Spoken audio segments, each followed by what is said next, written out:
Aw.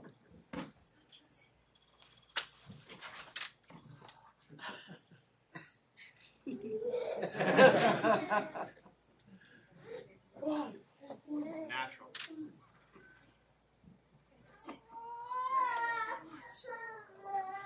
Welcome to the meeting. Well, first and foremost, from the bottom of my heart, from the bottom of my family's heart, I want to thank the Miami Dolphins organization. I also want to, because I am a true believer, I've prayed about this, I've prayed on it. I want to thank my Lord and Savior, Jesus Christ, for allowing me this opportunity. I want to thank the Miami Dolphins organization. I want to thank the people that are in this room. I want to thank Mike McDaniel for believing in me, for entrusting this role in me as a leader of this team. I want to thank Chris Greer and Brandon Shore for the immense amount of pressure that they've had to go through and whatnot to get this deal done. I also want to thank Mr. Ross, for entrusting me this opportunity of leadership, for entrusting this role for me on this team, and trusting that, I'm the guy that's going to lead this team to what we want to do in winning playoff games and winning championships. I also want to thank our coaches, the coaches in our room. I want to thank, Darryl Bevel for helping me throughout this process. It hasn't been an easy process, but, we've had many conversations. We've done a lot of things that, have been good, a lot of things that we needed to work on together, and I'm very grateful for that relationship. I also want to thank Frank Smith, our OC, in collaboration with our head coach, Mike. And I want to thank my teammates, throughout this process. Those guys have been very, very supportive of me and my family throughout that. And, as a player, you couldn't ask for more, especially from your guys. So we're looking forward to this year. I'm super excited and ready for the first question. Tua, I know this is special on many levels, but with your family here, could you just tell us what this means for you and your family, knowing that you guys are now financially secure? It's life-changing. I know anyone in this room would say the same thing. Words couldn't describe to me how that feels. It's unbelievable, but it's still, I'm not like gonna go and just, hey, yeah, I got this much money now. Let me just go start. Let's go buy a private jet, Mike, and let's go fly to Vegas and just go use all that money. I grew up like each and every one of you in these seats, working as hard as I possibly can to be in the position that I wanted to be. I'm sure that's what you guys are doing, and that's how I grew up. I grew up in a middle-class family. My dad was the only one that worked, and my mom took care of the kids. And so my dad did whatever it took to, take care of our family. And I'm just very, very blessed and very fortunate that, I've been able to use football as my career path to help my family generationally with, the kind of money that I've been given. Can you kind of take us through how this got past the finish line? We talked to you guys last month, and we got an update from you there. Then what's changed since then? Well, I think it's been a hard process, like I said earlier with Brandon and Chris. I mean, those guys have worked tirelessly with my agent. And, I'm not going to go into any of the details, but I can tell you, it's done. I'm not looking back. We're looking forward, and we're looking forward to what we can do to help this team win more games and, win games when it matters. So when your first start at the Rams game, I remember after the game, you were on the field at midfield in full jersey, and I don't know exactly what you were doing at that time, but in that moment, which I know was special for you, did you see yourself getting here at that time? At that time, I wouldn't say that I saw myself being at this exact moment. In that exact time, I can remember my thoughts were more so being grateful that I was still able to play the game. I was offered the opportunity to get into the Jets game, it was the Jets game, I believe. And, just being able to play football when, there were so many unknowns throughout that offseason as I got drafted. Is he going to be able to play the same? Is he going to be able to run? Is he going to be able to move? There were a lot of doubts. And as I went in there, I was just grateful that I was able to play an NFL snap, and it was more so for my confidence as well being in there, and I just soaked up that moment. Tua, have you had a chance to speak with your mom and dad after signing? Yes. So I talked to Mr. Ross. I talked to my wife, and after I talked to my wife, then I called my parents, then I called my brother. So I got to talk to all of them. I mean, it was cool. It was emotional for them, but it was really cool. Seems fitting that all this would happen on the day when the fans come. They get to watch. You get to address them. Mm-hmm. What was that energy like for you, just to know that so many Tua fans there? That's fun. That's fun. But this comes with the business, right? This comes with the position. Whether you're liked, whether you're not liked, you're always going to have people tell you you're the greatest thing, and you're always going to have people that are going to tell you you're the worst thing. But it's what you believe with, between your heart and between your head space. So that's what I'd say. You've led the NFL in passing yards. You've led the NFL in passer rating. You started in the Pro Bowl. What's the next step for you personally and in your career? Well, we haven't won the games that we wanted to win. Deep into the playoffs, get deep into the playoffs. Win the games that matter. That's what I would say.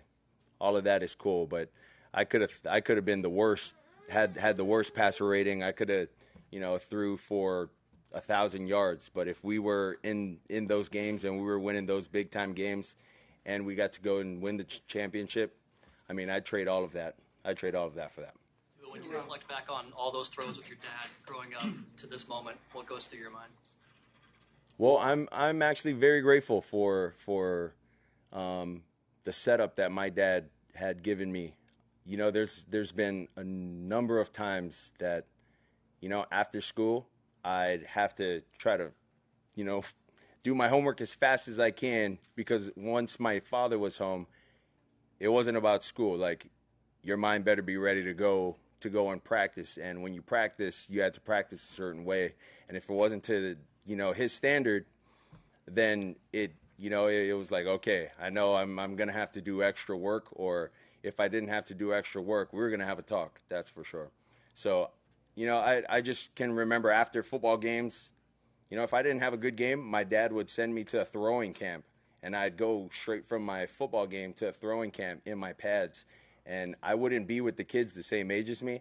I'd be with the kids older than me. So, like, I was kind of nervous. Like, okay, like, I'm nervous to go with the older guys, because if I throw and I don't throw it right, the older guys are going to say something, and my mind is like, okay, I want to fit in with these older guys. But then at the same time, I'm like, I don't know if I want to go through all that stress. Maybe I should just stick with the younger guys. And so one thing I didn't want my dad to do was my dad to come down and force me to go and throw with those guys, or tell whatever coach it was there, like, no, my son's going to go throw with these older guys. And so I was just more afraid of the standard that was set for, me by my dad. But it's helped me become who I am today with how I see the game. And I'm grateful for that part that my dad has helped me with.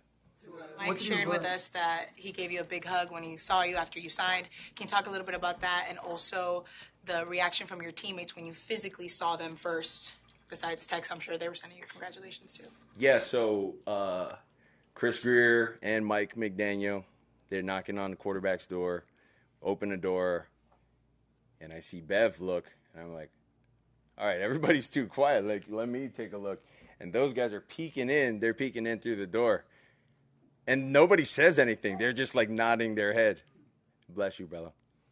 Everyone's nodding their head. And so I'm like, all right, is it time?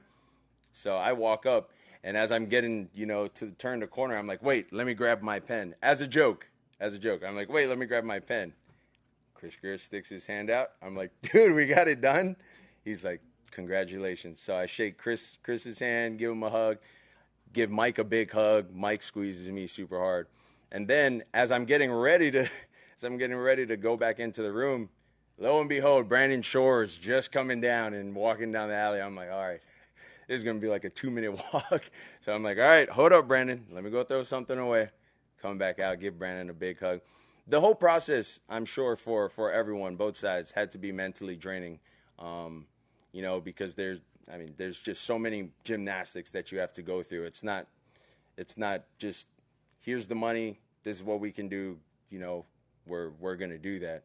I mean, we're talking big amounts of money. So I thought that was super cool. And the receivers, I went into the receiver room, and it was a party. So, yeah, along those lines. A little bit more about Mike's role in all of this. He obviously showed faith in you before his plane even landed in Miami. Yeah. And now you come to this point.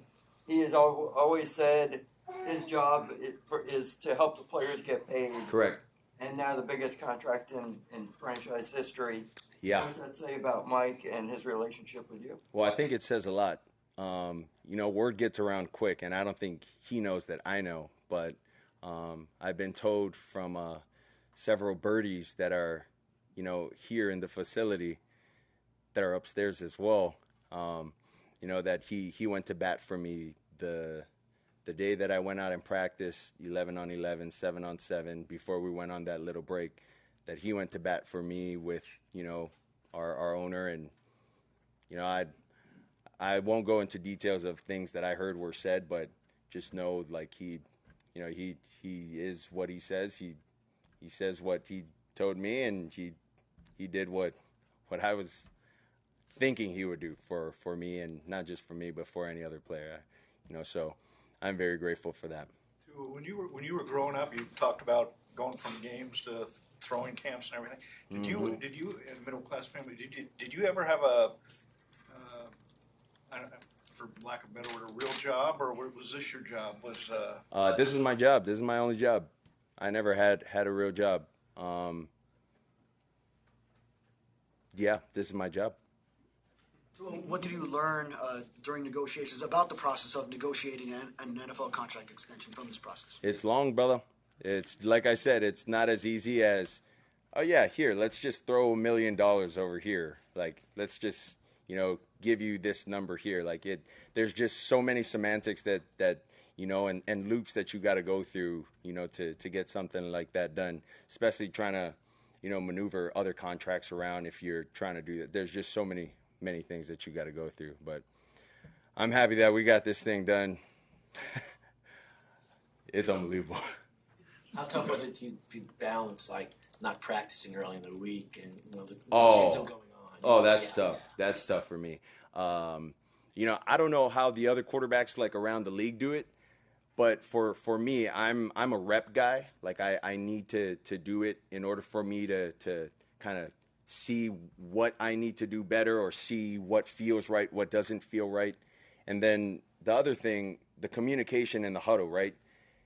Those guys are hearing other guys in the huddle. That's not who they're going to be hearing. The cadence is just a little different with the way I say the cadence than the way the other guys say the cadence. So that was a little tough for me. To kind of stay out. And so a lot of the decisions to being out there and whatnot, I made those knowing, like, whatever's going on outside, like, dude, that this is the reps that I need, and that's why I was out there. Have you had a chance to talk to Marino about this, and what did he say? No, I haven't seen Dan in a while, but, I mean, Dan would be excited.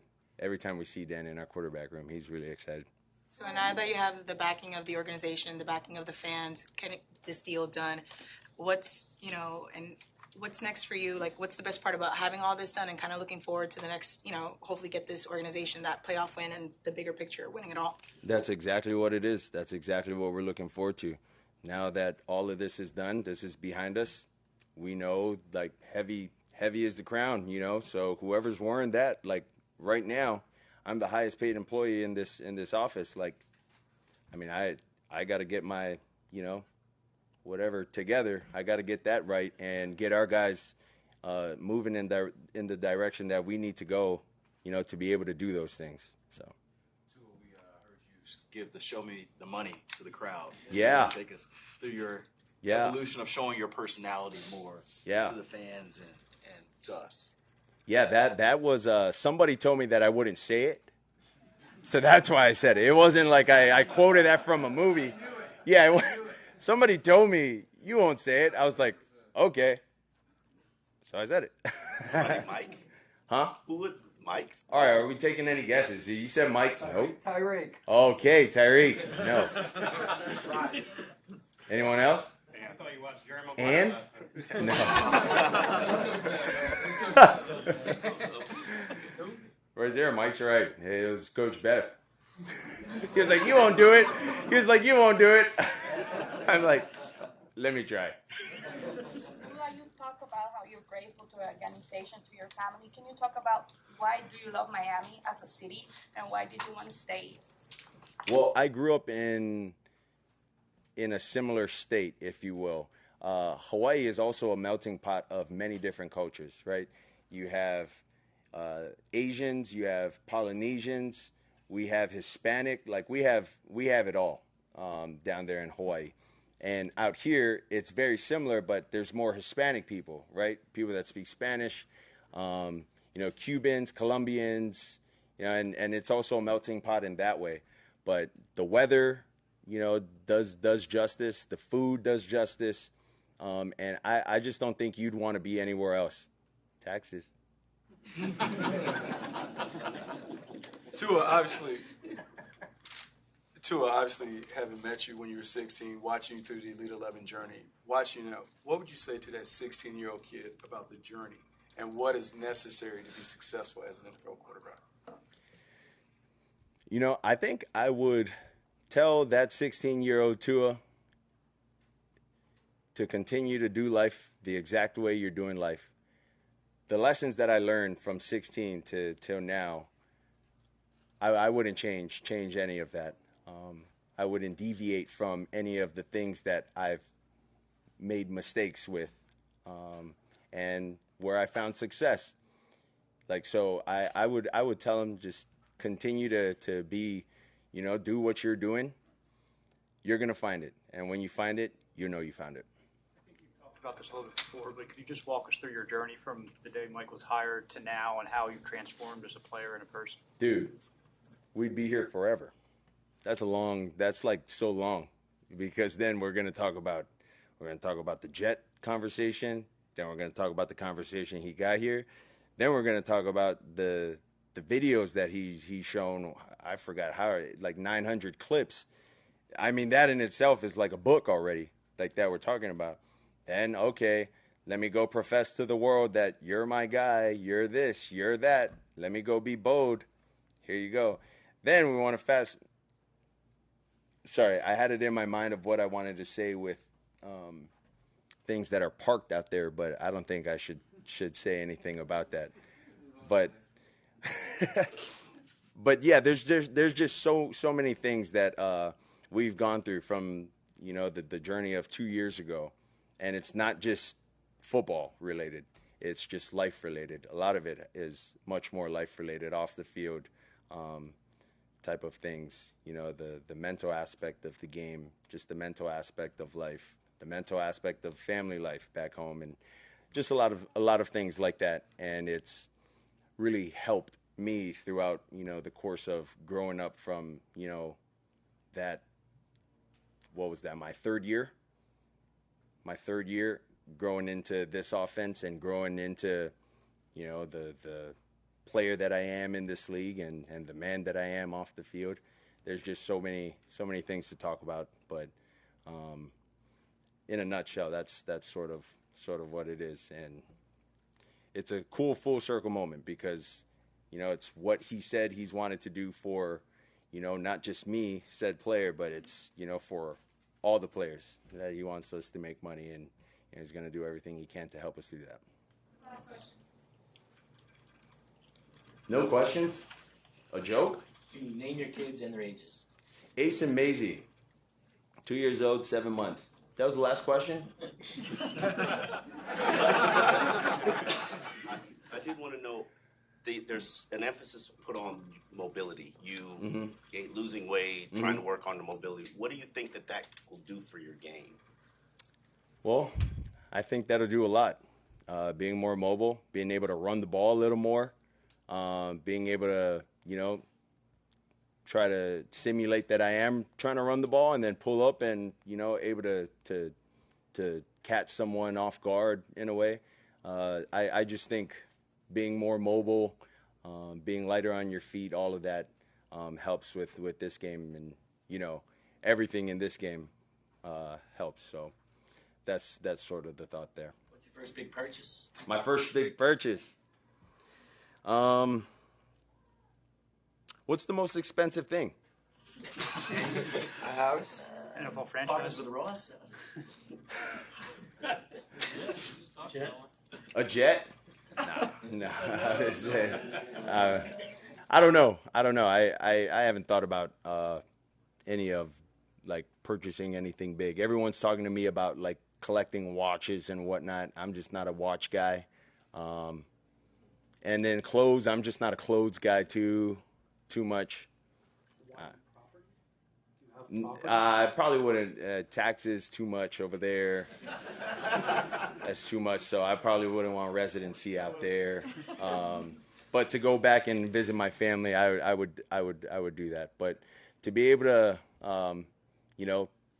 do the things that we need to survive. I mean, we don't need that much money, but to have that much money to be able to take care of my family and then my kids' kids and their kids' kids, having that is very, very cool, and it's very, very special. And I think anyone here that would be in this position would say the same exact thing and would be extremely grateful.